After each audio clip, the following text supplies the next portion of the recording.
तो आज हम स्टार्ट करेंगे मराठी का। आपके पेपर में 10th स्टैंडर्ड के हिंदी मीडियम इंग्लिश मीडियम के बच्चों के लिए है।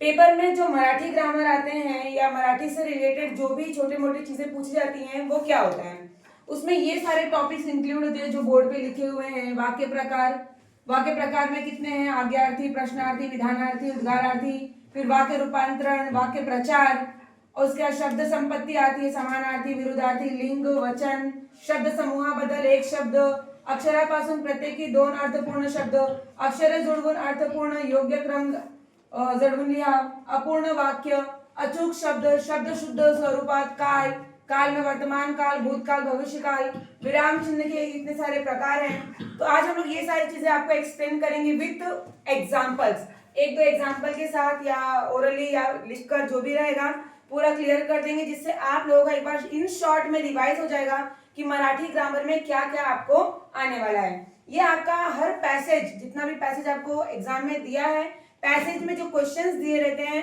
उसके साथ ये सारे ग्रामर जुड़े रहते हैं। और उसके बाद जो थर्ड विभाग रहता है, तीसरा या चौथा विभाग में भी आपको ग्रामर पूछते हैं।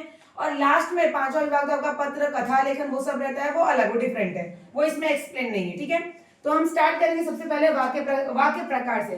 कितने प्रकार के वाक्य होते हैं? चार प्रकार के वाक्य हैं इसमें। प्रश्न आज्ञार्थी वाक्य, प्रश्नार्थी वाक्य, विधानार्थी वाक्य, उद्गारार्थी वाक्य। आज्ञार्थी मतलब जैसे किसी को आज्ञा देना। ठीक है, अभी जैसे मराठी में हमको बोलना है चलो, चला, तो आज्ञा दे रहे हैं, उठा, होमवर्क कर। ठीक है, हम किसी को जब आज्ञा देते हैं उसको हम बोलते हैं आज्ञार्थी वाक्य। जब अगर किसी को हम ऑर्डर दे रहे हो, आज्ञा दे रहे हो, तब वो कहलाता है आज्ञार्थी वाक्य। प्रश्नार्थी वाक्य मीन्स क्वेश्चन पूछ रहे हो, स्वयंपाक झाला का, होमवर्क केले का, कुठे जातात, ऐसे जो क्वेश्चंस अगर पूछे जाएंगे तो उसे हम बोलेंगे प्रश्नार्थी वाक्य। विधानार्थी मतलब सिंपल, जैसे कल हम लोगों ने देखा था सरल वाक्य, सिंपल सेंटेंस, उसी को बोलते हैं विधानार्थी। कुछ नहीं, एक सिंपल सेंटेंस जो बोला जाता है कि बैठा हूँ, खा रहा हूँ, वॉटेवर इन मराठी, तो वो हमारा विधानार्थी होता है। उद्गारार्थी जैसे अरे रे हे काय झाला, ऐसे होता है ना, जो हम लोग एक्सक्लेमेटरी मार्क्स यूज करते हैं उसके लिए, वन लाइन और ऐसे डॉट, उसको बोलते हैं हम लोग उद्गारार्थी वाक्य। फिर आ गया वाक्य रूपांतरण। ये जो वाक्य रूपांतरण है ये इसी का है, वाक्य प्रकार का ही वाक्य रूपांतरण है। आपको कोई एक सेंटेंस दिया रहेगा, उसको बोला रहेगा कि वाक्य आज्ञार्थी वाक्य में रूपांतरण करो, अदरवाइज प्रश्नार्थी में करो, अदरवाइज विधानार्थी में करो, उद्गारार्थी में करो, तो आपको इस तरह से वाक्य रूपांतरण इसका करना है। ठीक है, समझ में आया ये इतना?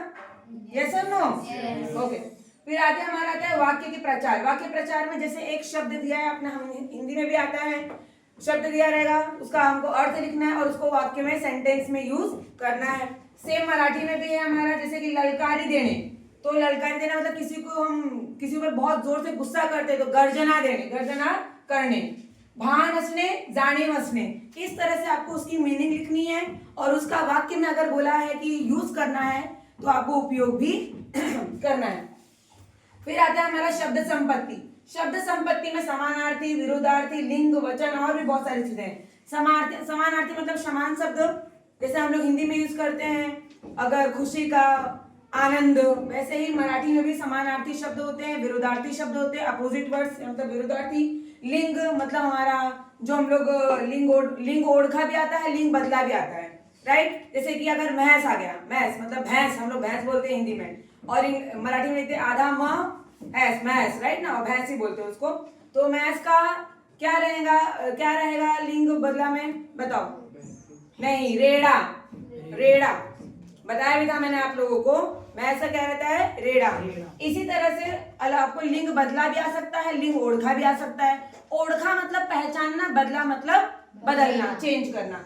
बहुत सारे बच्चों को कि क्वेश्चन का मीनिंग ही नहीं समझ में आता कि क्वेश्चन जो लिखा है उसका मतलब क्या है, तो इसीलिए ये सारे जो पॉइंट्स है उसका मीनिंग इसलिए समझाया जा रहा है आपको कि आपको क्वेश्चन क्या है वो समझ में आ जाए। और भी बहुत सारे बच्चे होंगे जिन्हें क्वेश्चन का मीनिंग नहीं समझता है, तो वो आप मुझसे पूछ सकते हैं कि इस क्वेश्चन का मीनिंग क्या है, तो वो आपको क्लियर हो जाएगा। फिर हमारा है वचन। वचन मतलब एक वचन, बहुवचन, वो तो आपको पता ही है, अनेक वचन, सिंगुलर एंड प्लूरल, एक और बहुत, अनेक, उसी को बोलते हैं वचन बदलो या वचन पहचानो। फिर हमारा है शब्द समूहाबद्दल एक शब्द। शब्द समूहाबद्दल एक शब्द मतलब आपको पूरी सेंटेंस दी है, उसका एक शब्द में लिखना है। जैसे कि मंदिर में पूजा करने वाला पुजारी, राइट, भीख मांगणाऱ्या भिखारी। इस तरह से एक सेंटेंस दिया, उसका एक शब्द समूहाबद्दल एक शब्द। फिर आपका है अक्षरांपासून प्रत्येकी 2 अर्थपूर्ण शब्द। जैसे आपको इंग्लिश में देखो क्या दिया है, ध्यान से सुनो, अक्षरापासून प्रत्येकी 2 अर्थपूर्ण शब्द। इंग्लिश में क्या था, आपको इंग्लिश में जैसे देते हैं एक, जैसे दिया कंफर्टेबल, कंफर्टेबल दिया तो उसमें से आपको मीनिंगफुल 2 वर्ड्स बनाने होते हैं, जैसे कि टेबल, कंफर्ट, ऐसे 2 वर्ड बनाए आपने। वैसे ही मराठी में भी एक बड़ा शब्द दिया रहेगा, उसमें से आपको 2 प्रॉपर वर्ड्स बनाने होते हैं। फिर है अक्षर जुड़गुण अर्थपूर्ण शब्द, जो वहां पे अक्षर दिया रहेगा उसको जोड़कर, जैसे हम लोग ब्लेंडिंग वर्ड्स करते हैं उस तरह से आपको नया शब्द रेडी करना है।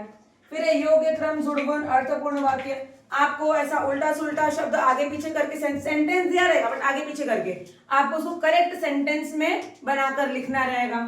फिर आता है हमारा अचूक शब्द, मतलब जो सेंटेंस है उसमें अचूक क्या है, मतलब स्पॉट द एरर करते हो आप इंग्लिश में, स्पॉट द एरर, राइट, उसी तरह से मराठी में अचूक शब्द पहचानना है।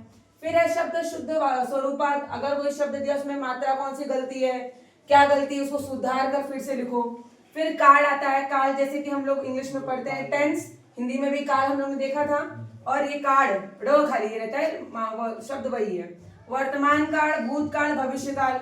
वर्तमान मतलब जो चल रहा है, भूत मतलब जो बीत चुका है, और भविष्य मतलब जो आने वाला है। अभी मैं बोलूंगी कि मी शाळेत जातो, वर्तमान काळ, मी शाळेत गेलो होतो, मी शाळेत जाणार। इस तरह से जो सेंटेंस दिए होंगे तो आपको पहचानना है कि वर्तमान कौन सा है, भूत कौन सा और भविष्य कौन सा। पहचानने भी आ सकता है, बदलने भी आ सकता है, ठीक है। तो आपको दोनों ही प्रैक्टिस करना है, पहचानने का भी और चेंज करने का भी। फिर आता है हमारा विराम चिन्ह। अब देखो, अगर आपको विराम चिन्ह कैसे है, पूर्ण आपको लिख, या तो ऐसे सिंबल दिए रहेंगे उसका नाम लिखना रहता है, राइट ना, सिंबल दिए रहते हैं उसका नाम आपको लिखना रहता है एग्जाम में। तो इस तरह से है तो पूर्ण विराम, ऐसे है तो स्वर्ण विराम, क्वेश्चन मार्क, प्रश्न चिन्ह, उद्गार चिन्ह, संयोग चिन्ह, 1 पॉइंट, और ऐसे है तो अर्ध विराम, डबल पॉइंट है तो अपूर्ण विराम, बड़ा डैश है तो अपसरण चिन्ह, एक बार ऐसे किया है तो एकेरी अवतरण चिन्ह, डबल टाइम है तो दुहेरी अवतरण चिन्ह। इस तरह से ये सारे टॉपिक्स आपके एग्जाम में आएंगे, आपको कवर करना है, पढ़ना है, प्रैक्टिस करना है। इसके अलावा भी 5वें विभाग में आपको कथा आएगा, कथा करना है, निबंध आएगा, निबंध करना है, लेटर आएगा, लेटर करना है, और भी कोई ग्रामर हो जो आप लोग को डाउट हो तो आप लोग पूछ सकते हो, आप लोग भी कमेंट में पूछ सकते हो और क्लियर कर सकते हो। Thank you so much.